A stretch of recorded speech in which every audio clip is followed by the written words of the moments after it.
his choice is to run from the war or pick up a gun and fight for freedom. He fights for freedom. In the meantime, in these years, sets up all these orphanages. He lives in the Sudan, in Africa, 8 months out of the year. Explain Africa to us a little bit. I mean, here I am. Africa is almost like another planet to me in some ways. But you left out the best part. He does all of this with a machine gun. Yeah. But I think every preacher should have a machine gun. I think so too. But explaining Africa, to be honest with you, I've always heard if you go to Africa, you're either going to love it or you're going to hate it. I love Africa. Okay. I'll probably die in Africa, only because I plan on spending the rest of my life there. I mean, I love Uganda. Not too long ago, there was a documentary that come out from some people from the West Coast here that made it sound like northern Uganda was a dangerous place. It's not a dangerous place. It hasn't had any danger or killing from the Lord Resistant Army in over 7 years. Uganda is a peaceful country, beautiful game parks and everything. You know, I believe that no matter where you go around the world, even here inside of the U.S., you can find places that are dangerous. You know, so I got in the middle of a civil war where I had a choice to either run like everyone else was doing, or walk over and grab a gun and start fighting. And I chose to pick up the gun and start fighting. And I am a preacher. No, I wasn't always a preacher. I lived a pretty rough life 30 years ago. I'm still riding motorcycles, so I've always rode a motorcycle since I was probably 8 years old. You opened up an orphanage. Yeah, well, it really grew over the years. If you've seen the movie and stuff, there is a movie of my life out there. Okay, so if you see the movie, it shows that we had one orphanage, but right now we have 6 orphanages. 5 of them are working orphanages. I serve Jesus Christ. And I believe that everything that I do in life, all of the success that I've had in life, all comes from Him. Get on the internet and you Google machine gun preacher. You'll find good stories and you'll find bad stories. Sure. Yeah. And the reason why I got the Mother Teresa Award was because of bad stories. What happened is they started watching me. And Matthew chapter 5 verses 10 and 11 says, if you are persecuted for His sake, you'll be blessed. So they started watching me because of some bad hacking that I had. Well, anyways, they watched me for a couple years and they said, this is the kind of guy we need to give the award to. Mother Teresa was a person that was very controversial. Right. Her own church wanted to blackball her. Her own church wanted to put her out. Right. But she never stopped. No, she didn't. And it didn't matter what people said. It didn't matter if she had money. She didn't stop. And she believed that there wasn't a person in the world anywhere that deserved to die alone. And she said, no matter where I go, hospitals or wherever, if somebody's dying, I'm going to be there with them. Amazing, amazing lady. And I didn't even feel honored, or I should not honored, I didn't even feel justified enough to take that award. But, the thing about me is when I accepted the award, it wasn't for what I have done. I accepted it for what I'm about to do. Oh, your inspiration. Yeah, because, I haven't done a fraction of what she has done. So I'm going to use that award to look at every day when I'm in the office to say, I'm going to do more, I'm going to do more, So I always like to share this. People give me credit for a lot of things that I do. But you got to remember, I can't do nothing if I don't have people like you supporting me. So I can't take the credit. I got to give all the credit to the people that back me in the work that I do. Coming from the president of Northern Sudan, Bashir. If you look, President Bashir is the only president in all of history to have war crime charges placed against him, warrants for his arrest, genocide charges placed against him, and still be in office. And if you keep digging, you'll find out that all of the head Al-Qaeda that were captured or killed trained in Khartoum under the authority of President Bashir. Bin Laden himself trained in Khartoum. The guy that I was fighting for so many years, Joseph Kony, trained in Khartoum.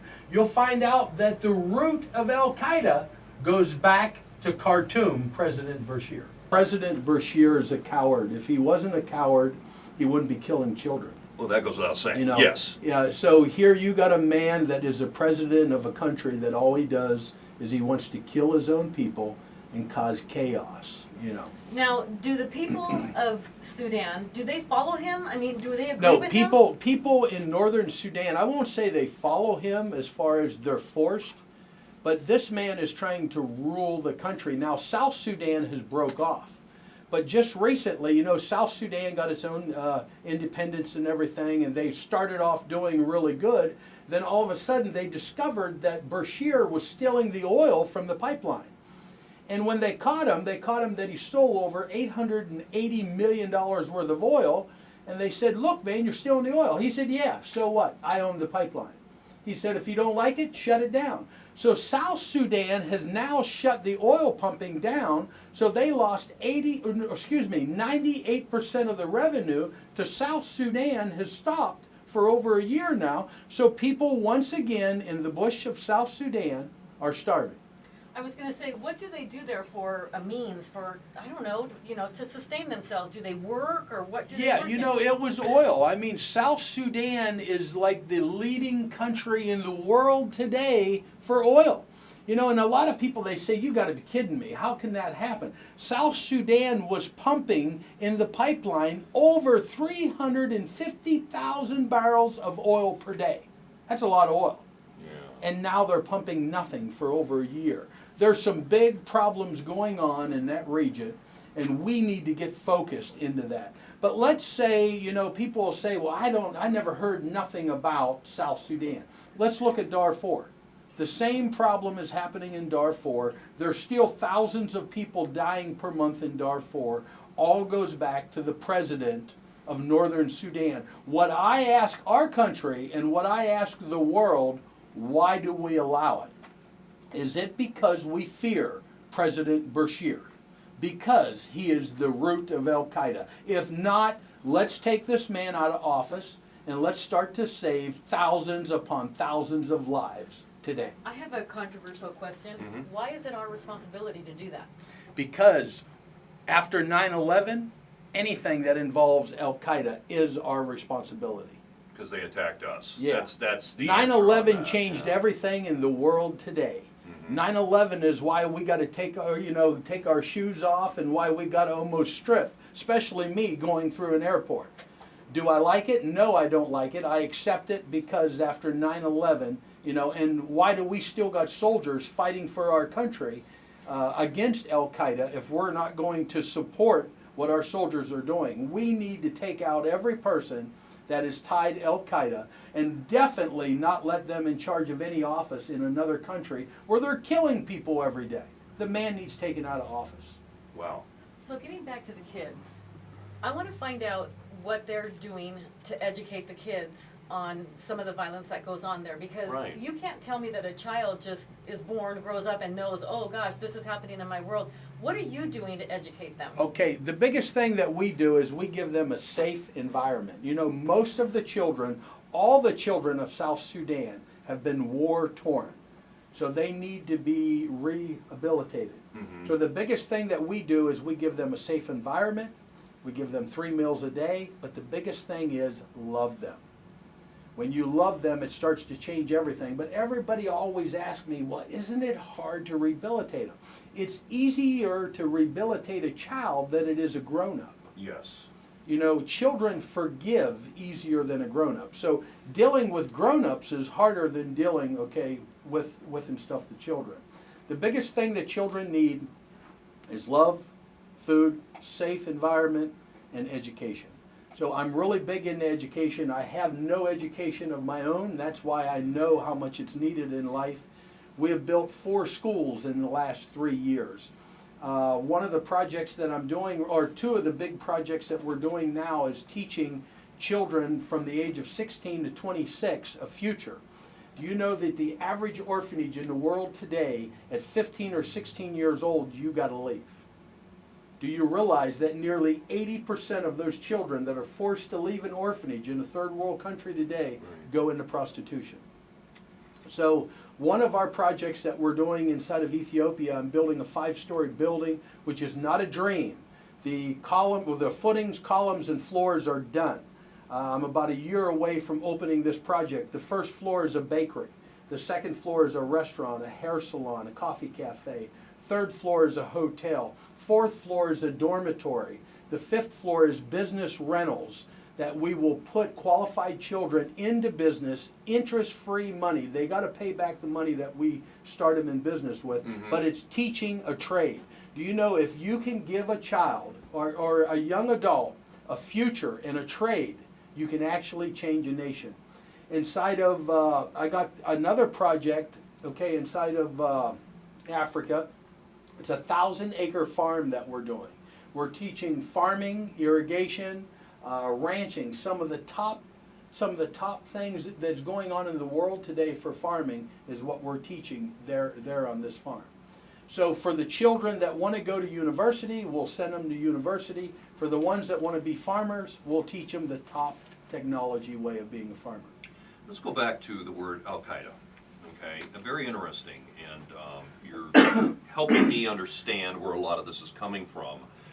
Are you standing in front of Congress? Have you talked to the President of the United States? Have you talked to people that, you know, are up there in our society on this Let's subject? put it like this here. Okay. They hear me a lot. I can imagine. They hear me a lot, and there's a lot of people that don't like me, but I mean, my thing is I'm challenging the world, not just our country. I mean, here you got a president that has genocide charges, war crime charges placed against him. Right. Warrants for his arrest, and he's still in office? Come on, I'm not as educated as people in Congress, but there's a sign there that we got to see. The man is a murderer. Yeah. He But, needs to be taken out of office. But a lot of countries out there have murderers and people that shouldn't be in office. And I mean, I guess my question is always like, why do we always have to be the ones to get involved and make the differences? You know, I don't get that. I got to agree with you, but see, things have changed. Since 9/11, you know, I can remember a number of years ago preaching in churches, telling people that listen, our country is going to be invaded, and people would come up to me and say, man, you're a wacko, you know, there's no way someone can penetrate the United States. It's not going to happen. Do you realize that on 9/11 there was more people killed in one day, Yeah. and Al-Qaeda never even used a weapon?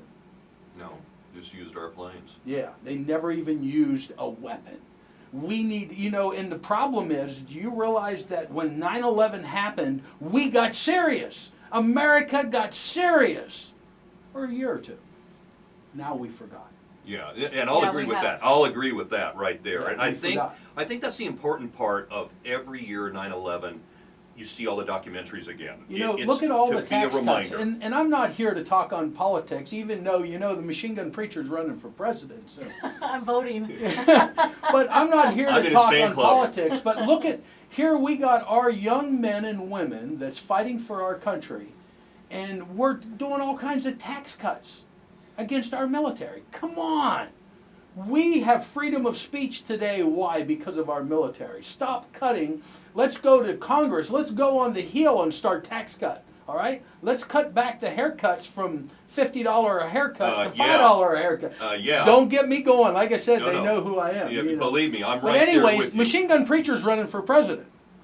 That's Somebody awesome. said to me not long ago, I was inside of this room and all of these journalists are there. They're asking me all these questions about my past and about all the rumors on me. They say, well, I hear you're a gun dealer. I hear you're a diamond dealer. So I made the comment. I said, you know, if you all keep looking for garbage on me, I'm going to run for president soon.